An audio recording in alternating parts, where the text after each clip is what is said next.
Bonjour à tous, aujourd'hui on va parler des ombres, mais plus précisément des ombres figées. Donc ça me concerne pas du tout. Allez, je me casse et je laisse la place à l'autre. A tout de suite.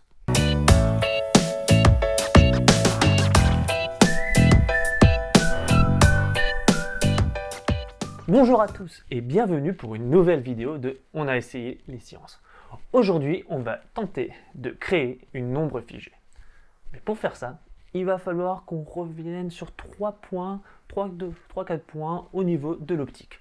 Alors, avant tout, qu'est-ce que c'est l'optique? Eh bien, l'optique, c'est la branche de la physique qui traite de la lumière, de son comportement et de ses propriétés. Allez, c'est parti, suivez-moi. Avant tout, on va essayer de comprendre comment créer une ombre. L'ombre, c'est quoi? C'est une onde sombre, la plupart du temps, qui est créée par l'interposition d'un objet devant une source de lumière. Comme par exemple cette lampe de poche. Lorsque j'appuie sur le bouton, on crée une lumière, une source de lumière. La lumière va se diriger dans une direction en fonction de comment je positionne cette lampe de poche. Face à vous ou vers la gauche, ou vers ma gauche plutôt. Si maintenant, j'interpose un objet, par exemple ma main, devant cette source de lumière, les rayons de la lumière vont passer dans ma main, mais tout autour de la main. En passant dans ma main, elle ne va pas pouvoir continuer à travers, parce que ma main est trop épaisse. C'est ce qui va permettre de créer une ombre. Je vais vous montrer des exemples. Par exemple, si j'éclaire un mur avec une lampe, on voit un faisceau de lumière, en forme de rond cette fois-ci.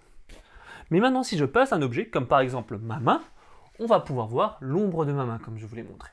Et ainsi, on peut même créer différentes choses. Par exemple, avec les ombres chinoises, je peux créer un petit loup, ou un adorable petit lapin. Ouh, le petit lapin. Mais ce n'est pas la seule chose qui nous intéresse. En effet, si vous avez déjà vu quelques-unes de mes anciennes vidéos, vous savez que la lumière cache un mystère. Et pour révéler ce mystère, il est préférable d'utiliser un prisme. En effet, lorsqu'on passe une lumière blanche dans le prisme, on va la diffracter. Et on va ainsi créer un arc-en-ciel. Mais une question doit se poser quand même. Pourquoi est-ce que lorsque je passe ma lumière blanche dans un prisme, lorsqu'elle diffracte, on a un arc-en-ciel avec toujours les mêmes couleurs, la même organisation de couleurs? Pourquoi on a toujours le rouge, le orange, le jaune, le vert, le bleu et le violet? Pourquoi toujours ces couleurs? Et pourquoi est-ce que l'on n'en a pas à la place? Par exemple, je ne sais pas, violet, rouge, vert, bleu, et on finit par la dernière couleur. Voilà. Pourquoi ça, à votre avis? Parce que c'est moche. Ce n'est pas seulement que les couleurs soient moches, c'est aussi que chacune des couleurs a une caractéristique, une énergie qui lui est propre. En effet, la lumière peut se présenter sous la forme d'une onde électromagnétique, caractérisée par une énergie qui est sa fréquence mesurée en Hertz. On pourrait aussi définir la lumière, le spectre de lumière, par sa longueur d'onde. Eh bien, lorsque cette lumière blanche va traverser un prisme, son onde va se séparer en couleurs qui vont composer l'arc-en-ciel, qui sont aussi des ondes électromagnétiques. Ces ondes ont une fréquence différente, de la plus basse, qui est le rouge, à la plus haute, qui est le violet. Mais pour mieux comprendre cette différence qu'il existe entre les fréquences de chaque couleur, on va faire une expérience. Et pour cela, il va nous falloir des lasers. Un laser rouge, qui est normalement la fréquence la plus basse, et un laser violet, qui est la fréquence la plus haute. Et aussi un mur phosphorescent. C'est parti. Pour faire cette expérience, on va se mettre dans le noir. Et on va prendre un mur phosphorescent que vous avez devant vous. Vous ne le voyez pas? Attendez. Je vais maintenant éclairer ce mur avec la lumière rouge, le laser rouge. Vous allez voir ce qui se passe. Rappelez-vous, le laser rouge est l'énergie la plus faible. Je le passe tranquillement. Il ne se passe rien. Si maintenant je prends le laser violet et que je vais le passer sur le mur phosphorescent, regardez bien ce qui va se passer.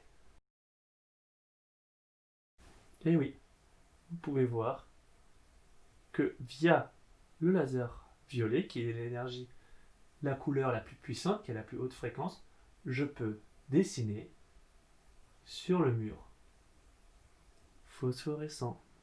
Mais maintenant, on va se poser la question, comment fonctionne un mur phosphorescent? La phosphorescence, en fait, c'est des éléments chimiques qui sont à l'intérieur. Lorsque l'on expose, par exemple, ce mur phosphorescent à de la lumière, les particules phosphorescentes à l'intérieur vont s'exciter, vont accumuler l'énergie et vont s'exciter de plus en plus, vont bouger de plus en plus vite. cette accumulation d'énergie va devoir être renvoyée, va devoir être déchargée, expulsée. Et pour cela, les éléments phosphorescents vont émettre des photons, soit de la lumière. Plus on va mettre de la lumière sur ces photons, plus ils vont émettre une certaine lumière sur une durée de plus en plus longue. Comme par exemple, c'est que lorsqu'on met du rouge, si vous avez vu avant, lorsqu'on a mis du rouge, le mur n'a pas trop réagi. On n'avait pas de traces, on n'avait pas de lumière, étant donné que la lumière rouge a une des fréquences les plus basses. Mais la lumière violette, le laser violet, qui est la fréquence la plus haute, elle en a mis un bon paquet dans le mur phosphorescent. Les éléments ont été surexcités et ils ont tout lâché. Pas de sous-entendu. Hein. Ils ont tout lâché, ils ont lâché tous les photons et donc ils ont dégommé une certaine énergie et c'est pour ça que l'on voit ces traits sur le mur phosphorescent. Maintenant, prenons une lampe phosphorescente. Je vais mettre ma main, que vous voyez sûrement pas trop, sur le mur. Puis maintenant, je vais passer la lumière phosphorescente dessus. La lumière ultraviolette, excusez-moi, dessus. Et regardez bien ce qui va se passer. Hop. Et voilà. Vous avez une ombre figée. Et avec ça, maintenant, on peut créer plein d'ombres figées. Par exemple, juste au-dessus. Hop.